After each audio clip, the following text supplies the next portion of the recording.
Family dinner vlog பார்க்கலாமா? இன்றைக்கி ஸ்பெஷலே ஒட்டக கறி கிரேவி தான். எப்படி செய்ய போகிறோன்னு பார்க்கலாம். என்னென்ன ஸ்பெஷல் பண்ணுறோம்னு ஒன் பை ஒன்னாக பார்த்துக்கிடுவோம். நல்லா ஹார்டாக இருக்கிறனால கறியை ஸ்மால் சைஸில் நான் கட் பண்ணி வாங்கிட்டேன். இதை க்ளீன் பண்ணி ரெடி பண்ணிவிட்டு இப்போ கிரேவி வைக்கிறதுக்கு இதை 5 விசில் போட்டு எடுத்துக்கிற போகிறேன்.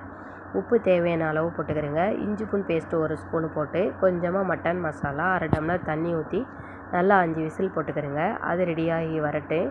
இப்போ தேங்காய் ரெடி பண்ணுவோம். முந்திரி, பாதாம், பொட்டுக்கடலை, தேங்காய் கொஞ்சமாக போட்டு வறுத்து நல்லா பேஸ்ட்டாக அரைச்சி வச்சுக்கிறேங்க. இப்போ பாத்திரம் சூடான உடனே எண்ணெயை ஊற்றி ஏலக்காய், கருவேப்பிலை, வெங்காயம் போட்டு நல்லா வதக்கிட்டு இஞ்சி பூண்டு பேஸ்ட்டையும் போட்டு நல்லா வதக்கிக்கிறேங்க. நல்லா வதங்கினதுக்கப்புறம் மிளகாய் தூளையும் அதோடு சேர்த்து நல்லா வதக்கிக்கிறேங்க. வதங்கினதுக்கப்புறம் தக்காளி அதோடு சேர்த்துக்கிடலாம். கொஞ்சமாக கெச்சப்பு நான் சேர்த்துக்கிறேன், டொமேட்டோ கெச்சப்பு. அது ஒரு டேஸ்ட்டுக்கு. அதையும் போட்டு நல்லா வதக்கிட்டு இப்போ நம்ம விசிலில் எடுத்து வச்சுக்கிற ஒட்டகக்கறியை அதோடு சேர்த்து நல்லா வதக்கிக்கிடுவோம். அதில் எண்ணெயில் வதங்கி வர்றதா நல்லா டேஸ்ட்டாகவே இருக்கும். அதையும் போட்டு நல்லா வதக்கிட்டு 1 ஸ்பூனு தயிர் சேர்த்துக்கிறேன். அதையும் போட்டு நல்லா வதக்கிக்கிறேங்க. வதங்கினதுக்கப்புறம் கரம் மசாலா சேர்த்துக்கிறேன். கொஞ்சமாக நான் மிளகுத்தூள் சேர்த்துக்கிறேன். 3 ஸ்பூனு சேர்த்துக்கிறேன். மிளகாய்த்தூளை கம்மி பண்ணிவிட்டேன். மிக்ஸ் மசாலா, மல்லித்தூள், மிளகாய்த்தூள், மஞ்சத்தூளை சேர்த்துன மிக்ஸ் மசாலாவே கொஞ்சமாக சேர்த்துட்டு அரைச்சி வச்சுக்கிற தேங்காவையும் அதோடு சேர்த்துக்கிறேங்க. சேர்த்து நல்லா வதக்கி ரெடி பண்ணிக்கிறேங்க. வதங்கினதுக்கப்புறம் 1 டம்ளர் தண்ணி ஊற்றி 3 விசில் போடுங்க.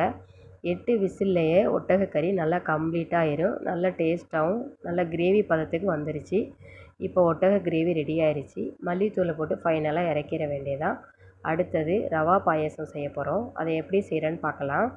ரவா பாயாசத்துக்கு கொஞ்சமாக ரவா தண்ணியில் ஊற்றி நல்லா வேக விட்டு எடுத்து வச்சுக்கிறேங்க.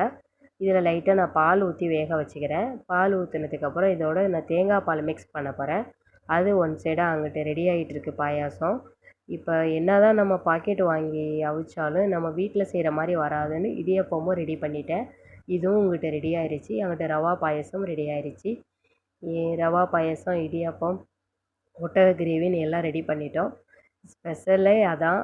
இப்போ ஃபைனலாக ஒரு புரோட்டா இருந்தால் நல்லா இருக்குமேனு அதையும் வாங்கி ரெடி பண்ணிட்டோம். இப்போ சாப்பாடு ரெடி ஆயிடுச்சு. இதை ஃபேமிலியோடு என்ஜாய் பண்ணி சாப்பிட்றது தான் நம்மளுடைய ஸ்பெஷலே இன்றைக்கி. நல்லா ஃபேமிலியோடு என்ஜாய் பண்ணி நல்லா டேஸ்ட்டாக சமைச்சி சாப்பிட்டாச்சு. இப்போ தாளிப்பு கொஞ்சமாக நெய் ஊற்றி முந்திரி, திராட்சை போட்டு ரவா பாயாசத்தை அதோட மிக்ஸ் பண்ணி லைட்டான சுகர் போட்டு மீடியமாக வச்சு நல்லா டேஸ்ட்டாக பண்ணியாச்சு. வீடியோ பிடிச்சிருந்தா சப்ஸ்கிரைப் பண்ணுங்கள். நாங்கள் இப்படி தான் என்ஜாய் பண்ணி இன்றைக்கி எங்களுக்கு இந்த வீக்கெண்ட் இப்படி தான் போணுச்சு எங்களுக்கு.